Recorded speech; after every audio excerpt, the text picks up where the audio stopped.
Hello, everybody. Welcome back to Radio Entrepreneurs, and we continue to stream stories through the summer as we try to cruise towards that end. And my name is Jeffrey Davis, and our next guest is Jessica Celia, founder of GROW. Welcome, Jessica. Thank you very much for having me. I appreciate it. Well, a term I've heard my whole life, but what does it mean to be with GROW? So GROW is an organization for women that was open during COVID. It is called Giving Real Opportunity to Women. And I think that, especially during COVID, we saw that a lot of people faced a lot of challenges financially, personally, and a lot of different aspects. And we really saw a need for this in our community. And it all kind of stemmed from there. We're hosting our second annual gala in about 2 months at the 1620 Hotel in Plymouth. We sold out last year with a wait list, and we are anticipating the same this year, which is absolutely amazing. Wow, that is pretty amazing. Are you a nonprofit? We are officially a 501c3. So also opening this business, or nonprofit, I learned that there's a big difference between an actual nonprofit and a 501c3, because anyone can register as a nonprofit, but there are a lot more steps, a lot more challenges to becoming an official 501c3, so that when people make donations, it's actually a tax write-off on their end as well. Right. This logo above my head, the Family Business Association, we started off as a 501c3. That's awesome. We are no longer a 501c3, but okay. We were for 12 years, and sure. We understand. Yeah. What had you make the shift between the two? Well, the founders had decided we didn't want to run an organization like that anymore, and okay. Radio Entrepreneurs, we were one of the founders. Yeah, I was, and so I acquired the brand. And in acquiring the brand, we closed down the 501c3. Okay. So it was just the brand that was retained. But that, it's not about me, but that was good. It's all about you today, Jessica. Tell us about your background. How did you get to this point in time where you made these decisions? Sure. So I actually am full-time in the mortgage business. I work for loanDepot. I'm a branch manager with loanDepot. So as you can imagine, what I do every day is dig deep into people's financial background and everything else. On top of that, I have a local networking group that I've built called South Shore Women. We have over 5,000 members online. We do in-person meetups. We actually host different classes. So between this networking group and my full-time job, I started seeing repetition in what I was seeing, the requests that were being made online. When I was talking to people on the phone, it was really challenging because women would call, especially during COVID. Again, there was a lot of layoffs, but rates were super low. So everyone's doing a refinance. And women would say to me constantly, I would love to do this if only I had the opportunity, right? I would love to do this if only I had the opportunity. And that was the perfect chance because there were a lot of layoffs at that time. People would say, I don't know, I'm still looking for a job in my field, but I'd love to start this other business. So it just, hearing these women and the story, the repetition of the story over and over and over again, and seeing different challenges people are facing, I'm like, what if we took out that part of it? What if we took out the part of if only I had the opportunity and handed the opportunity over, right? Would that make all the difference in the world? Is a couple $100 to somebody is a big deal. Last year, our gala, it was our first annual gala. We didn't raise a ton. It was about $6,000. And we're like, okay, it's not a lot of money, but what can we do with this? So we actually partnered with another nonprofit, helped them host their comedy show, which raised, in return, they were giving us back $6,000 to allocate towards women of their community. It was called South Shore Peer Recovery. So we took the $6,000 and then we reallocated it to 3 women in the recovery community towards different things. One woman gets to go back to school and we were able to cover her first semester. Another woman didn't have the funds available right now to pay for her kids' sports. We forget about those little teeny things, but looking at your child and saying, not right now, we don't have the money, is probably one of the most heartbreaking things that you can do. As a parent, you instantly, I failed them. What could I do differently? And even though sometimes you just fall on hard times, you instantly feel like it's on you and you're a failure. The least amount of money that we gave out was probably to that woman for her children. to actually get to the sporting events. But she just sobbed and was like so grateful and so thankful. So it's the little teeny things that we can do for people that really make the biggest difference in their life.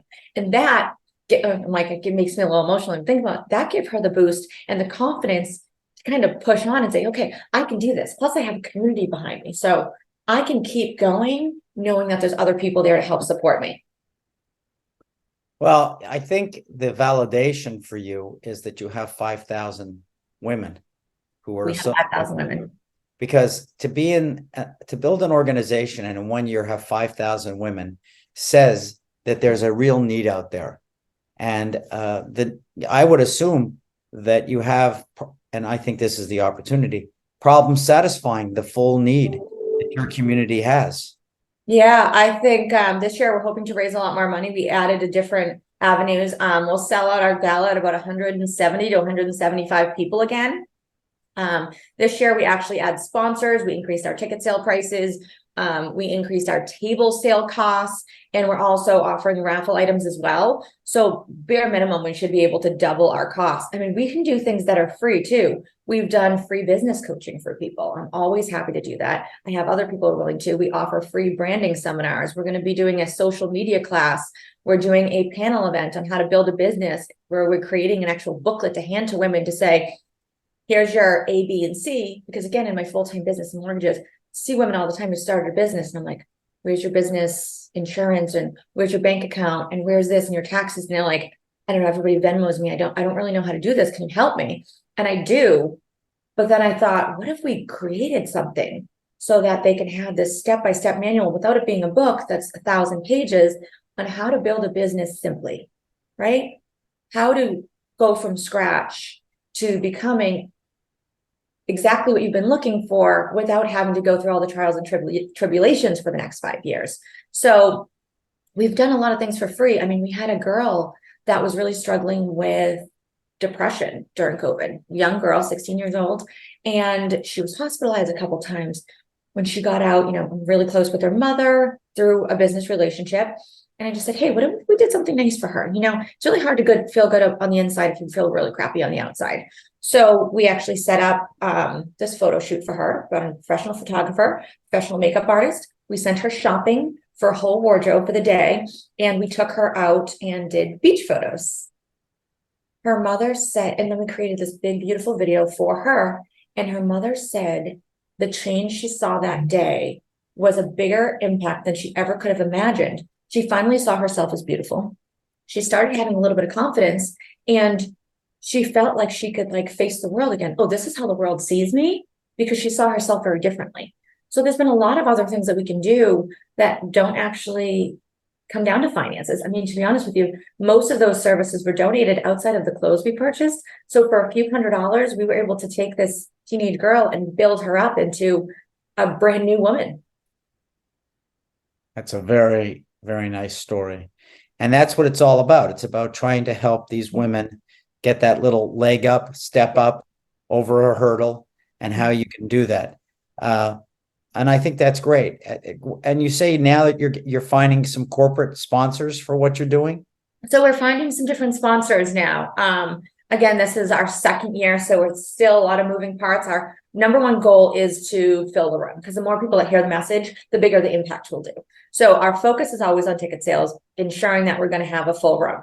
But we have sold multiple tables so far and have had other sponsors just donate directly to us. From Quicksilver Law, it's an attorney's office. We just had a roofing company purchase a table. East Coast Recovery has done a sponsorship. Core Box is going to be purchasing a table. We have all of these businesses and individuals as well. We just had an individual do our top sponsorship, which is $2,500. But Jan Bruno handed that over and she said, I just really want to be a part of this. We said, do you want a table with it? And she said, no, I just believe in your mission, and it's really important for me to support it. And we have a lot of local women in the community that work on this organization daily, helping to build it up and helping to get our message out, which is so important to talk about. We have this panel that works all year to make this night magical, and it's been amazing to us. We just had, again, we're just getting checks in the mail, which is kind of cool right now to see that. It's already impacting. B-Tone is another business. We just randomly got this check in the mail. And I'm like, wow, people are hearing about us and they want to support us because they believe in our messaging, which is essential to the growth of this organization. Wonderful. We've been speaking with Jessica Celia, founder of GROW. Jessica, we hope you come back on and tell us how you progress over time. Thank you very much. And also maybe some of the entrepreneurs that you know, we'd be glad to feature them. Absolutely. We are entrepreneurial agnostic. We love them all on Radio Entrepreneurs. We've interviewed probably over 7,000 entrepreneurs since our start. If somebody wants to find you and GROW before that time or during that time, how would they do that? Sure. Contact at growinspiredwoman.org is our email address. And also growinspiredwomen.org is our website. You can find our ticket sales on there, as well as some photos from last year's galas.